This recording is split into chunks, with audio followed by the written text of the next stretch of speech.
Hai rekan belajar, perkenalkan saya Adanus Tirta, dosen dari program studi Administrasi Bisnis Unpar. Senang bisa berbagi waktu dengan kalian dalam sesi pembelajaran kali ini. Teman-teman, saya ingin memastikan satu hal. Teman-teman pernah mendengar istilah data, information, knowledge, dan wisdom atau belum? Pada pertemuan kali ini, kita akan membahas konsep dasar dari analisis data, information, knowledge, and wisdom. 4 istilah ini, yaitu data, informasi, pengetahuan, dan kebijakan, memiliki hubungan erat satu sama lain. Namun, bagaimana sebenarnya keempat istilah tersebut saling terkait? Dan apakah seorang pengusaha seharusnya mempertimbangkan ketiga aspek ini sebelum mengambil keputusan? Sebelum kita memasuki sesi materi, saya akan memulai sesi ini dengan pengantar yang berupa permainan deduksi sederhana yang berupa studi kasus, dan kalian akan diminta menebak apa yang terjadi pada cerita ini. Ayo kita mulai. Permainan deduksi piano asrama pada malam hari. Latar cerita ini adalah sebuah asrama di pinggiran kota. Cerita ini diawali ketika 4 anak asrama sedang makan siang. Seorang anak bernama Arya yang sedang berulang tahun ke-17 tiba-tiba menangis dan mengatakan bahwa ia ketakutan. Ia mengatakan bahwa pada jam 2 pagi, ia terbangun karena mendengar suara piano dengan tempo cepat dan cukup lantang dimainkan. Ia terlalu takut untuk keluar dari kamarnya, dan ia menanyakan apakah ada yang memainkan piano tersebut atau mendengar suara piano seperti dia.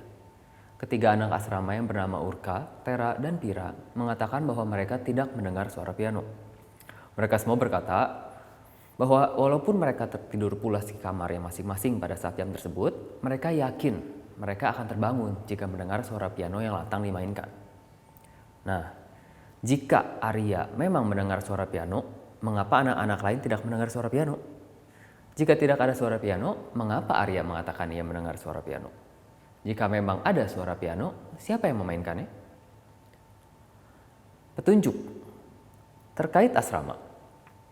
Bangunan asrama ini didonasikan oleh pemilik bangunan asrama setelah pemilik tersebut melakukan renovasi pindah ke luar negeri. Pemilik tidak mengatakan alasan ia dan keluarganya pindah ke luar negeri. Petunjuk berikutnya, total penghuni asrama ketika itu adalah 19 orang yang terdiri dari 5 pengurus dan 14 anak asrama. Seluruh penghuni asrama memiliki hubungan yang baik. Saat itu, terdapat 4 anak bernama Arya, Urka, Tera, dan Pira. Keempat anak tersebut berumur 17 tahun. Para pengurus asrama sedang bertugas keluar kota selama 3 hari 2 malam, sementara 9 anak asrama lain sedang mengikuti pelatihan coding di luar kota selama 4 hari 3 malam. Terkait kamar, kamar Arya berada paling jauh dari ruang musik. Sebelum masuk ke asrama ini, kamar Arya merupakan kamar anak pemilik bangunan asrama. Kedua, Urka tidak mendengar suara piano, katanya. Kamar Urka berada di sebelah kamar Arya. Sejak awal, kamar Urka memang diperuntukkan untuk kamar tamu yang sekarang dijadikan asrama. Tera memiliki pendengaran yang tajam, namun ia tidak mendengar suara piano. Kamar Tera berada di sebelah kamar Pira. Sebelum Tera masuk ke asrama ini, kamar Tera digunakan sebagai tempat penyimpanan dokumen-dokumen penting, sehingga ruang tersebut merupakan ruang yang memiliki ketahanan terhadap kerusakan eksternal, seperti lebih tahan api atau benturan. Lalu, Pira tidak memiliki pendengaran yang tajam, dan dia tidak mendengar suara piano. Namun, kamar Pira berada di sebelah ruang musik. Sebelum Pira masuk, kamar Pira merupakan taman belakang. Taman tersebut diubah menjadi kamar ketika pemilik bangunan melakukan renovasi sebelum mendonasikannya. Terkait hal-hal lain, acara tahunan di asrama tersebut adalah mengadakan pentas pertunjukan pada malam tahun baru.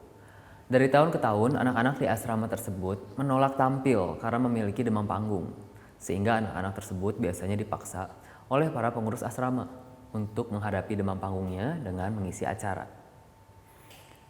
Lalu, Pira berencana untuk memberikan kejutan ulang tahun kepada Arya, yaitu membuatkan Arya kue ulang tahun buatannya sendiri. Ceritanya romantis gitu ya.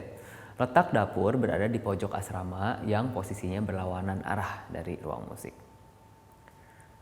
Pada saat itu, Urka meminum obat flu yang memberikan efek kantuk karena ia merasa tidak enak badan.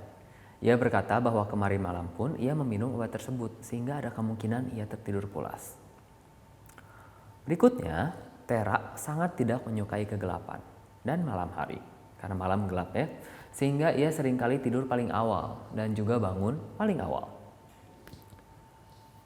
Terakhir soal kamar, ditemukan partitur-partitur musik di 2 kamar, yaitu kamar Urka dan kamar Arya. Oke, kerjakan kuis pada platform ini.